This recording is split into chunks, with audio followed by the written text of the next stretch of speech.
वालेकुम स्टूडेंट्स, आज हम लोग स्टार्ट कर रहे हैं 8th क्लास का चैप्टर 11 जो कि आपके पास introduction to trigonometry. Exercise start करने से पहले आपको बता दें कि कुछ डेफिनेशंस जो कि आगे इस्तेमाल होंगी एक्सरसाइज में। सबसे पहले आपको पता होना चाहिए ट्रिग्नोमेट्री है क्या। The word trigonometry has been derived from a Greek word whose meaning is measurement of a triangle.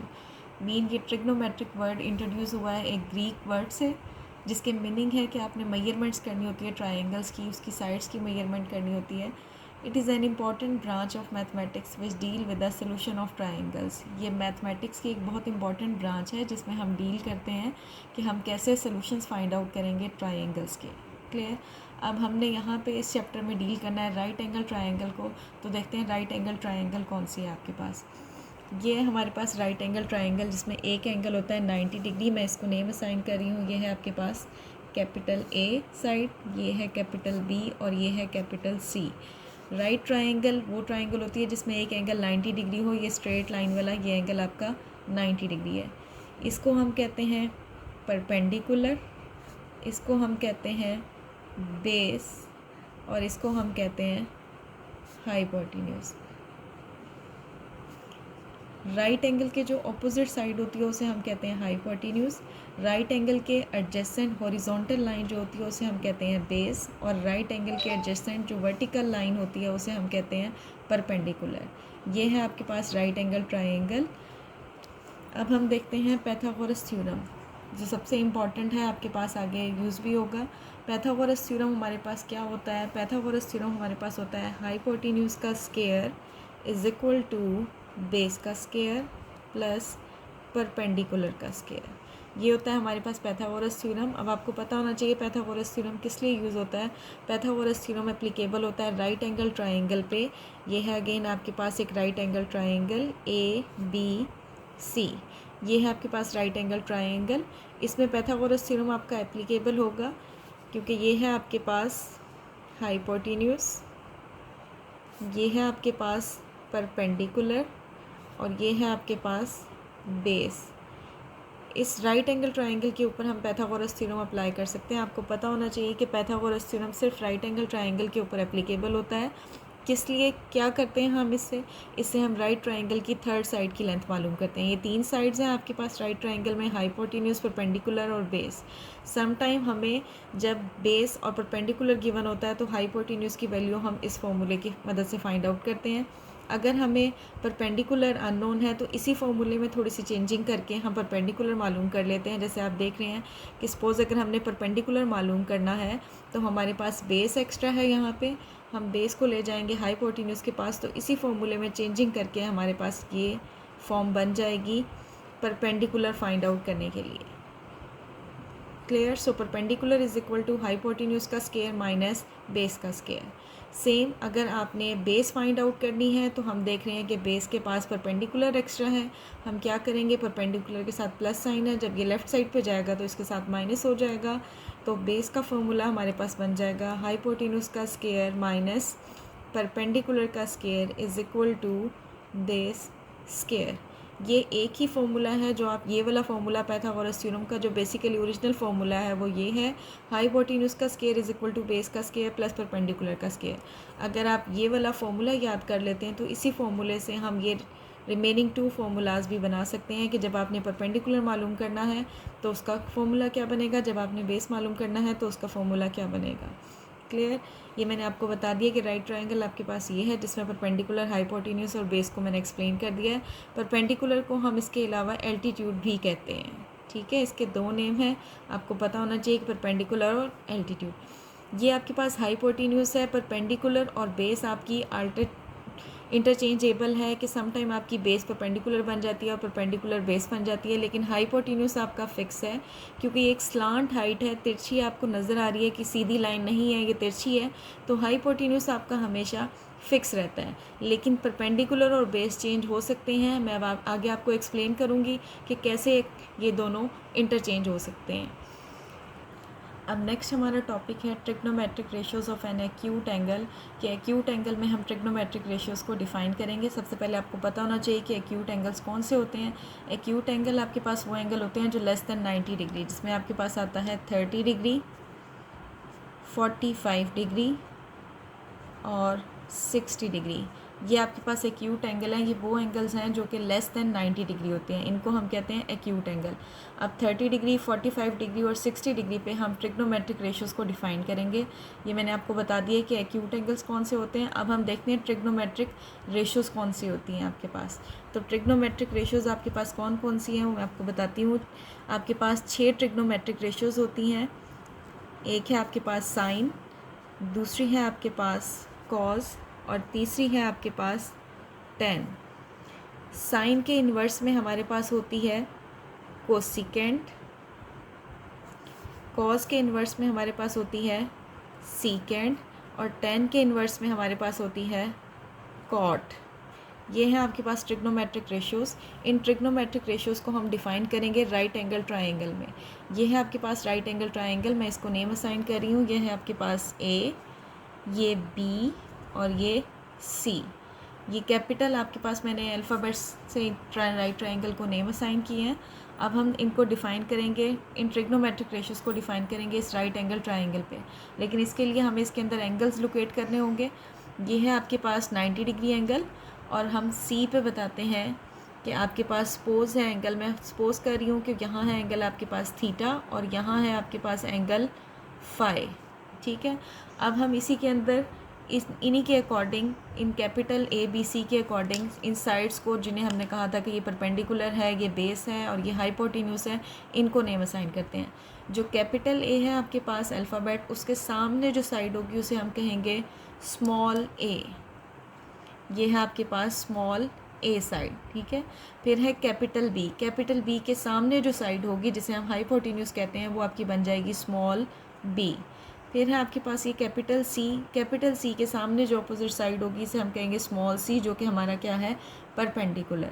तो ये हमने राइट एंगल ट्रायंगल को नेम असाइन कर दिया उसके साइड्स के अकॉर्डिंग, जो कि हमारे पास बेस, परपेंडिकुलर, हाइपोटेन्यूस होता है। मैंने उसकी जगह उसे बेस को हमने नेम दिया ए का, परपेंडिकुलर को नेम दिया सी का और हाइपोटेन्यूस को नेम दिया है बी। अगर आप अपने अल्फ़ाबेट्स की प्लेसेस चेंज करते हैं इन कैपिटल ए बी सी की, तो स्मॉल ए बी सी की वैल्यूज़ भी चेंज हो जाती हैं। अब हम इसके अंदर देखते हैं कि आपके पास ये ट्रिग्नोमेट्रिक रेशियोज़, जैसे मैंने आपको पीछे बताया था पाइथागोरस थ्योरम में कि आपके पास बेस और परपेंडिकुलर इंटरचेंजेबल होते हैं। अब मैं यहाँ आपको बताऊँगी कैसे इंटरचेंजेबल हैं। सबसे पहले हम ये 6 की 6 ट्रिग्नोमेट्रिक रेशियोज़ देखते हैं थीटा एंगल पे। तो आपके पास है साइन थीटा।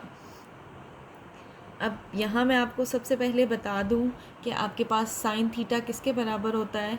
तो आपने यहाँ पे याद रखना है कि साइन थीटा हमारे पास इक्वल होता है परपेंडिकुलर ओवर हाइपोटेन्यूस।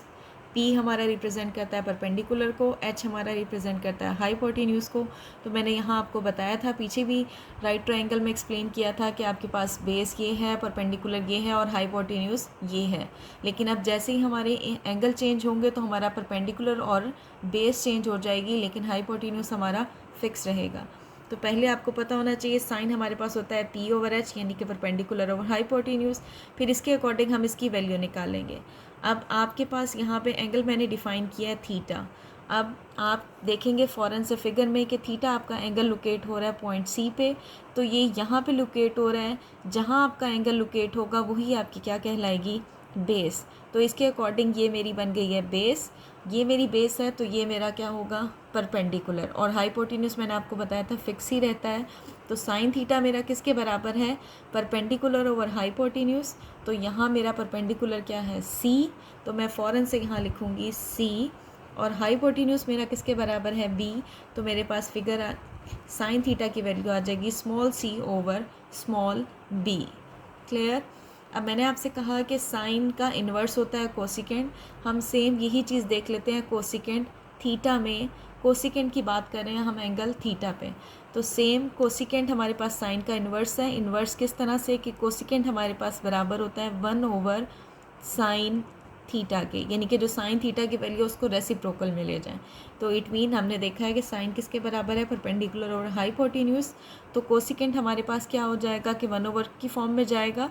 1 ओवर की फॉर्म में जाएगा तो ये बनेगा परपेंडिकुलर ओवर हाइपोटेन्यूस, जो कि इन्वर्स होके क्या बन जाएगा, हाइपोटेन्यूस ओवर परपेंडिकुलर। क्लियर। ये है हमारे पास कोसिकेंट थीटा। आपने सिंपल अगर साइन थीटा की वैल्यू निकाल ली है तो हमें पता है परपेंडिकुलर और हाइपोटेन्यूज है, तो कोसिकेंट में हाइपोटेन्यूज और परपेंडिकुलर, तो यहीं से हम देख लें कि इसकी वैल्यू क्या बन जाएगी। इसकी वैल्यू आपके पास आएगी b/c। हमने सिंपल क्या किया है, साइन का इन्वर्स ले लिया है। अगर आपने साइन थीटा की वैल्यू निकाल ली है तो उसका इन्वर्स लेके हम किसकी वैल्यू फाइंड आउट कर सकते हैं, कोसिकेंट थीटा की। क्लियर। अब हम देखते हैं सेम कॉस को भी एक्सप्लेन करते हैं हम थीटा एंगल पे। सेम मैंने आपसे कहा कि थीटा पे बात हो रही है, एंगल थीटा है, तो थीटा हमारा यहाँ पे लोकेट हो रहा है, तो ये हमारी बेस होगी और ये हमारा परपेंडिकुलर और ये हमारा हाइपोटेन्यूज। अब सबसे पहले हमें क्या पता होना चाहिए कि कॉस हमारा किसके इक्वल होता है। ये हमारा साइन होता है परपेंडिकुलर ओवर हाइपोटेन्यूज और कॉस हमारा इक्वल होता है बेस ओवर हाइपोटेन्यूज। वो परपेंडिकुलर ओवर हाइपोटेन्यूज है और cos base over hypotenuse. Again हम एंगल थीटा पे बात कर रहे हैं, तो ये हमारी बेस है और ये हमारा परपेंडिकुलर है। अब हमारे पास है बेस ओवर हाइपोटेन्यूज, तो बेस क्या है हमारे पास a और हाइपोटेन्यूज है हमारे पास b, तो ये हमारे पास आ गई है कॉस थीटा की वैल्यू। क्लियर। अब हम जाते हैं सीकेंट थीटा। जैसे हमारा साइन का ऑपोजिट इन्वर्स में जाता है कोसिकेंट थीटा, ऐसे ही कॉस थीटा का इन्वर्स हमारे पास जाएगा सीकेंट थीटा। इसको भी हम लेते हैं एंगल थीटा पे, तो ये हमारे पास किसके बराबर आ जाएगा, ये होगा 1/cos थीटा। ठीक है, तो ये हमारे पास बन जाएगा 1/बेस ओवर हाइपोटेन्यूज। तो ये इन्वर्स की फॉर्म में जाएगा तो आपके पास बन जाएगा हाइपोटेन्यूज ओवर बेस। तो सेम आपने कॉस थीटा की वैल्यू फाइंड आउट की हुई है, उसका इन्वर्स कर दें, उलट फाइंड आउट कर लें, तो आपके पास वैल्यू क्या आ जाएगी, हमारे पास आंसर आ जाएगा सीकेंट थीटा का b/a। ये आपके पास इसका आंसर है। सेम हमारे पास है। अब यही चीज़ हम देखते हैं टेन पे। टेन के लिए हमारे पास है थीटा, तो सेम यहाँ भी आपको पता होना चाहिए कि टेन हमारा किसके इक्वल होता है। तो अगर आपको पता हो कि साइन आपका परपेंडिकुलर ओवर हाइपोटेन्यूज है, कॉज आपका बेस ओवर हाइपोटेन्यूज है, अगर ये दोनों आपको याद हो और साथ में आप ये याद कर लें कि टेन थीटा हमारे पास बराबर होता है sine theta over cos theta, तो आप टेन थीटा की वैल्यू इजीली फाइंड आउट कर सकते हैं। इसको हम डिवाइड करके मैं आपको इसकी फॉर्म बना के दिखाती हूँ। हमारे पास आ जाएगा साइन थीटा किसके बराबर होता है, परपेंडिकुलर ओवर हाइपोटेन्यूज, और कॉस थीटा बराबर होता है बेस ओवर हाइपोटेन्यूज। अब हम देखेंगे कि ये ऊपर आपके पास जाएगा बेस ओवर हाइपोटेन्यूज, तो ये बन जाएगा perpendicular over hypotenuse multiply by hypotenuse over base. अब हम देखेंगे कि हाइपोटेन्यूज से हाइपोटेन्यूज आपका कैंसिल होता है, तो आपके पास आंसर आ जाएगा परपेंडिकुलर ओवर बेस। तो टेन थीटा आपका किसके बराबर होता है, परपेंडिकुलर ओवर बेस। अब ये हमें पता चल गया। अब हम इसको डिफाइन करते हैं एंगल थीटा पे। तो सेम आपको दिखाते हैं कि थीटा हमारा यहाँ पे लोकेट हो रहा है, थीटा यहाँ पे लोकेट हो रहा है, इट मीन ये हमारे बेस है और ये हमारा परपेंडिकुलर। हमने कहा है कि टेन थीटा किसके इक्वल है, परपेंडिकुलर ओवर बेस के इक्वल है। तो हमारा परपेंडिकुलर यहाँ पे c है और बेस हमारा a है, तो ये हमारे पास किसके बराबर आ जाएगा, यहाँ पे आंसर c/a। क्लियर। ये है हमारे पास टेन थीटा की वैल्यू। सेम हमने कहा कि टेन थीटा का इन्वर्स क्या है आपके पास, कॉट थीटा। तो अब हम यहाँ कॉट थीटा को डिफाइन करते हैं, वो हमारे पास किसका उलट होगा, 1/टेन थीटा के। ठीक है, ये आपके पास इक्वल किसके आ जाएगा, हमारे पास टेन थीटा बराबर होता है परपेंडिकुलर ओवर बेस के, तो ये आपके पास आएगा 1/परपेंडिकुलर ओवर बेस। तो ये हमारे पास क्या बन जाएगा, बेस ओवर परपेंडिकुलर। तो कॉट थीटा हमारे पास किसके इक्वल है, बेस ओवर परपेंडिकुलर। क्लियर। अब जो सिंपल हमने वहाँ टेन थीटा की वैल्यू निकाली हुई है, उसी का इन्वर्स कर दें तो हमारे पास क्या आ जाएगा, कॉट थीटा, जिसकी वैल्यू आ जाएगी a/c। क्लियर। अगेन मैं आपको एक्सप्लेन कर देती हूँ कि हमारे पास ये थी 6 ट्रिग्नोमेट्रिक रेशियोज़। हमें पता होना चाहिए साइन थीटा हमारे पास बराबर होता है परपेंडिकुलर ओवर हाइपोटेन्यूज। उसके इन्वर्स में हमारे पास होता है कोसिकेंट थीटा, जो कि होता है 1/साइन थीटा। जो साइन थीटा की वैल्यू उसका आप इन्वर्स ले लें तो आपके पास आ जाता है कोसिकेंट थीटा। दूसरी है आपके पास कॉस थीटा जो कि इक्वल होता है बेस ओवर हाइपोटेन्यूज, और इसके अपोजिट में आपके पास इन्वर्स में जाता है सीकेंड थीटा जो कि किसका रेसिप्रोकल है 1 ओवर कॉस थीटा का। तो वो आपके पास सीकेंड थीटा बराबर हो जाता है हाइपोटेन्यूज ओवर बेस के। फिर है हमारे पास टेन थीटा, जहाँ आपने ये भी याद रखना है कि टेन थीटा हमारे पास बराबर होता है sine theta over cos theta के। हमने साइन थीटा की वैल्यू को कॉस थीटा की वैल्यू से डिवाइड किया तो हमारे पास टेन बराबर है परपेंडिकुलर ओवर बेस के इक्वल। सेम टेन का इन्वर्स हमारे पास होता है कॉट थीटा, तो वो हो जाता है 1 ओवर टेन थीटा, तो उसकी हमारे पास वैल्यू आती है बेस ओवर परपेंडिकुलर। ये थी आपके पास 6 trigonometric ratio, sine theta, cos theta, tan theta, cosecant theta, secant theta और कॉट थीटा। ये 6 ट्रिग्नोमेट्रिक रेशियोज़ हैं जो कि मैंने डिफ़ाइन किया आपको एंगल थीटा के ऊपर। अब इन्हीं 6 ट्रिग्नोमेट्रिक रेशियोज़ को मैं डिफ़ाइन करती हूँ आपके पास एंगल फाई के ऊपर, ताकि आपको पता चल जाए कि बेस और परपेंडिकुलर कैसे इंटरचेंजेबल है। अब है हमारे पास इन्हीं 6 ट्रिग्नोमेट्रिक रेशियोज़ को जो हमने पढ़ी हैं, sine theta, cosecant theta, cos theta, secant theta, tan theta, cot theta, इनको हमने एंगल थीटा पे डिफ़ाइन किया था। तो मैंने आपको बताया था थीटा जहाँ लोकेट हो रहा है वो हमारी बेस बन गई थी और ये हमारा परपेंडिकुलर बन गया था। तो आप चाहें तो स्टूडेंट यहाँ पे कंफ्यूज होते हैं कि आप, मैंने तो अब आपको सेपरेट बताया है कि थीटा के लिए इन 6 ट्रिग्नोमेट्रिक रेशियोज़ को डिफ़ाइन कर दिया है, फिर इन्हीं 6 ट्रिग्नोमेट्रिक रेशियोज़ को मैं डिफ़ाइन करूँगी फाई के लिए। तो उसके लिए चाहे तो आप ट्राइंगल अगेन ड्रॉ कर लें, क्योंकि स्टूडेंट्स कंफ्यूज हो जाते हैं कि अब हमारे पास बेस कौन सी है, अब हमारे पास परपेंडिकुलर कौन सा है। मैं आपको सारी रेशियोज़ डिफ़ाइन कर रही थी एंगल थीटा पे, तो आप यहाँ पे फिगर में लिख लें कि अगर हम थीटा को एंगल ले रहे हैं तो आपके पास थीटा यहाँ लोकेट हो रहा है, तो ये हमारी बेस है और ये हमारा परपेंडिकुलर है और ये हमारा हाइपोटेन्यूस है। अब मैं आपको ये 6 ट्रिग्नोमेट्रिक रेशियोज़ डिफ़ाइन कर रही हूँ एंगल फाई पे। तो हम अगेन यहाँ पे राइट एंगल ट्राइंगल ड्रॉ कर लेते हैं ताकि आपको कन्फ्यूजन ना हो कि अब हमारी बेस क्या बन गई और हमारा परपेंडिकुलर क्या है। ये है आपके पास राइट एंगल ट्राइंगल, जिसमें मैं आपको बता रही हूँ कि ये है आपका बी, ये है ए और ये है सी। अगेन सी पे हमारे पास है एंगल थीटा और ए पे एंगल है हमारे पास फाई। सेम उसी तरह हम इनकी अपोजिट साइड्स को स्मॉल अल्फ़ाबेट्स के नेम असाइन करेंगे। कैपिटल ए के सामने वाली साइड है आपके पास स्मॉल ए, कैपिटल बी के सामने वाली साइड है स्मॉल बी और कैपिटल सी के सामने वाली साइड है स्मॉल सी। अब मैं आपको यहाँ पे बता दूँगी कि आपके पास बेस क्या है, परपेंडिकुलर क्या है, हाइपोटेन्यूस क्या है। अगेन जैसा हम देख रहे हैं कि जो स्लांट हाइट है ये हमारा हाइपोटेन्यूस है और ये हमारे पास अब ये बेस है या ये बेस है, ये डिपेंड करता है कि हम एंगल कौन सा पूछ रहे हैं। अब हम देख रहे हैं कि हमारे पास एंगल है फाई, हमने साइन की वैल्यू फाइंड करनी है किस एंगल पे, फाई पे। अब आप देख रहे हैं कि फाई हमारा लोकेट हो रहा है पॉइंट ए पे, यानी कि ये वाली प्लेस। तो इट मीन ये हमारी क्या बन जाएगी, बेस। इसे हम कहेंगे ये है आपकी बेस।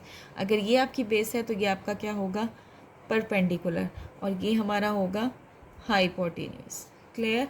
तो अब आपको कोई कन्फ्यूजन नहीं होगी। लेकिन ये देख लें कि मैंने सारी ट्रिग्नोमेट्रिक रेशियोज़ एंगल फाई पे मालूम करनी है, इसलिए मैंने अपने नेम फिक्स कर दिए हैं कि ये मेरी बेस है, ये मेरा परपेंडिकुलर है। लेकिन जो ऊपर हमने क्वेश्चन किया था उसमें हमने एंगल डिफ़ाइन किए थे थीटा पे। तो देखिए मैंने थीटा के अकॉर्डिंग मेरी बेस ये थी, परपेंडिकुलर ये था और हाइपोटेन्यूस ये था।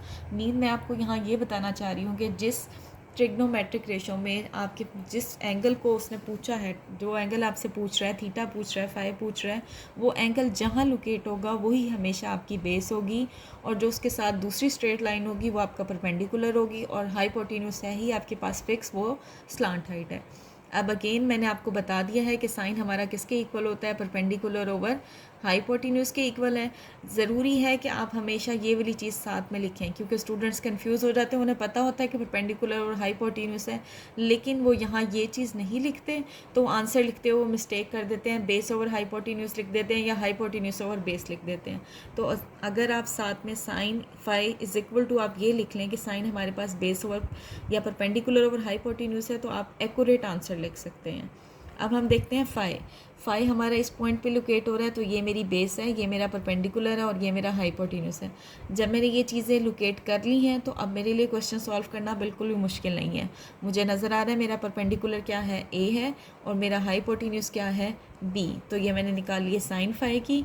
अब मुझे पता है कोसिकेंट फाई इन्वर्स होता है साइन का, तो डायरेक्ट मैं यहाँ लिख दूँगी ये परपेंडिकुलर ओवर हाइपोटेन्यूज है, तो ये हो जाएगा हाइपोटेन्यूज ओवर परपेंडिकुलर, और यहीं से आपके पास इसकी वैल्यू क्या आ जाएगी, बी ओवर ए। क्लियर।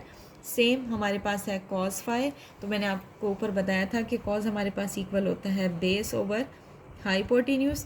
अब अगेन मैंने अपनी फिगर में लोकेट किया हुआ है कि बेस मेरी क्या है, सी है, और मेरा हाइपोटेन्यूज क्या है, बी, तो ये आपके पास इसका आंसर आ गया।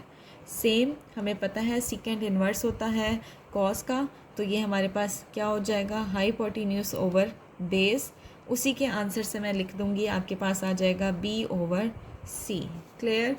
अब है टेन फाई, मैंने आपको बताया है कि टेन आपके पास इक्वल होता है साइन ओवर कॉस के भी इक्वल होता है, और वहीं से हमने याद रखा था कि टेन हमारे पास आ गया था परपेंडिकुलर ओवर बेस, तो यहाँ भी आपके पास आ जाएगा परपेंडिकुलर ओवर बेस। परपेंडिकुलर मुझे पता है मेरा क्या है, ए है, और बेस मेरी क्या है, सी। सेम हमारे पास कॉट हमें पता है टेन का इन्वर्स होता है, तो ये बन जाएगा बेस ओवर परपेंडिकुलर, तो आपके पास आंसर आ जाएगा सी ओवर ए। ये थी हमारी ट्रिग्नोमेट्रिक रेशियोज़।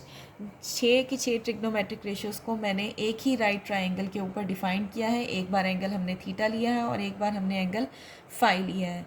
तो मैंने यहाँ आपको बता दिया कि जब मैंने एंगल थीटा लिया था तो थीटा मेरा जहाँ लोकेट हो रहा था उसको मैंने अपनी बेस बनाया, और दूसरी स्ट्रेट लाइन को मैंने परपेंडिकुलर, और हाइपोटेन्यूज मेरा फिक्स था। ये थी 6 की 6 ट्रिग्नोमेट्रिक रेशियोज़ हमारे पास एंगल थीटा पे, और ये रिमेनिंग 6 ट्रिग्नोमेट्रिक रेशियोज़ हैं हमारे पास एंगल फाई पे। जैसे ही मेरी एंगल की प्लेस चेंज हुई, मेरा बेस और परपेंडिकुलर चेंज हो गया, फिक्स रहा क्या, हाइपोटेन्यूज हमारा दोनों फिगर्स में फिक्स रहा है। तो ये थी हमारे पास 6 ट्रिग्नोमेट्रिक रेशियोज़। इन रेशियोज़ को हमने डिफ़ाइन कर दिया है राइट एंगल ट्राइंगल पे। अब हम फर्दर देखते हैं कि इन 6 ट्रिग्नोमेट्रिक रेशियोज़ की हमारे पास एक्यूट एंगल्स पे क्या वैल्यूज़ होंगी, यानी कि 30 डिग्री, 45 डिग्री, 60 डिग्री। इसके लिए मैं आपको एक टेबल बना के दिखाती हूँ, जिसमें आपने याद करना होगा 30 डिग्री, 45 डिग्री और 60 डिग्री पे हमारी इन 6 में से हम इन 3 ट्रिग्नोमेट्रिक रेशियोज़ को ज़्यादा इस्तेमाल करेंगे कि इन एंगल्स पे हमारे पास इन ट्रिग्नोमेट्रिक रेशियोज़ की क्या वैल्यूज़ हैं। तो देखते हैं टेबल। हम ये हमारे पास ट्रिग्नोमेट्रिक रेशियोज़ टेबल, जिसमें आपके पास एंगल्स भी डिफाइन हैं और रेशियोज़ भी डिफाइन हैं। एंगल है हमारे पास 30 डिग्री, 45 डिग्री और 60 डिग्री, यानी कि एक्यूट एंगल्स, और रेशियोज़ हैं हमारे पास साइन, कॉस और टेन। हम इस लेवल पे 8th क्लास तक हम इन्हीं 3 ट्रिग्नोमेट्रिक रेशियोज़ को डिफाइन करेंगे इन 3 एंगल्स पे। वैसे तो आपके पास एंगल 0 डिग्री भी होता है, 90 डिग्री भी होता है, 180 डिग्री भी होता है, लेकिन अभी इस लेवल पे 8th क्लास तक आप लोगों का यूज़ होगा 30 डिग्री, 45 डिग्री और 60 डिग्री का। तो हम इन तीनों ट्रिग्नोमेट्रिक रेशियोज़ को इन 3 एंगल्स पे डिफ़ाइन करते हैं। साइन है हमारे पास, साइन में हमारे पास 30 डिग्री पे वैल्यू होती है 1/2, 45 डिग्री पे होती है 1/√2, 60 डिग्री पे होती है √3/2। फिर है हमारे पास कॉस पे 30 डिग्री पे वैल्यू होती है √3/2, 45 पे होती है 1/√2, 60 पे होती है 1/2, और 10 पे हमारे पास है 30 डिग्री पे 1/√3, 45 डिग्री पे है 1 और 60 डिग्री पे है √3। अब स्टूडेंट्स को ये टेबल लर्न करने में बहुत इशू होता है। मैं यहाँ पे आपको एक इजी मेथड बता रही हूँ कि आप सिर्फ साइन की वैल्यूज़ को याद कर लें तो कॉस और टेन की वैल्यूज़ आपको खुद ब खुद याद हो जाएंगी। कैसे कि आप याद करेंगे साइन 30 डिग्री की वैल्यू, फिर आप याद करेंगे साइन 45 डिग्री की वैल्यू, और फिर आप याद करेंगे साइन 60 डिग्री की वैल्यू। तो ये आपके पास ऑटोमेटिकली किसके बराबर हो जाएंगी। आप देख रहे हैं हम बात कर रहे हैं साइन पे 30 डिग्री, तो अगर साइन का 30 डिग्री होगा तो कॉस का वो 60 डिग्री होगा, डबल हो जाएगा। अगर साइन का 45 डिग्री है तो कॉस का भी वो 45 डिग्री होगा, और अगर साइन का वो 60 डिग्री है तो कॉस का 30 डिग्री होगा। मीन यहाँ मैंने 30, 45, 60 से शुरू किया और वहाँ मैं 60, 45, 30 से स्टार्ट करी हूँ। अब अगर आप देखें टेबल में, अगर हम सिर्फ ये वाली 3 वैल्यूज़ याद कर लें तो देखें साइन 30 पे वैल्यू है 1/2, वो किसके बराबर होगी, कॉस 60 के इक्वल है आपके पास 1/2। फिर है हमारे पास साइन 45 डिग्री, वो बराबर होगा कॉस 45 डिग्री। हमें नज़र आ रहा है साइन 45 और कॉस 45 दोनों की सेम है। फिर है हमारे पास साइन 60 डिग्री, वो बराबर होगा कॉस 30 डिग्री के। तो हमें नज़र आ रहा है कि जो साइन में 60 डिग्री है वो कॉस में 30 डिग्री के बराबर है, ये आपको नज़र आ रहा है। अब हमें 10 की वैल्यूज़ इसलिए याद करने की ज़रूरत नहीं है, मैंने आपको पीछे अभी बताया कि हमारे पास टेन बराबर होता है किसके, साइन ओवर कॉस के। मीन अगर मुझे साइन की वैल्यूज़ याद हैं तो उससे कॉस की अंडरस्टूड मैं खुद ब खुद निकाल लूँगी, और जब कॉस की आ जाएंगी तो मैं साइन और कॉस दोनों को डिवाइड करके टेन की वैल्यू फाइंड आउट कर सकती हूँ। जैसे मैं आपको ये वाली निकाल के दिखाती हूँ कि ये वैल्यू आपके पास कैसे आती है।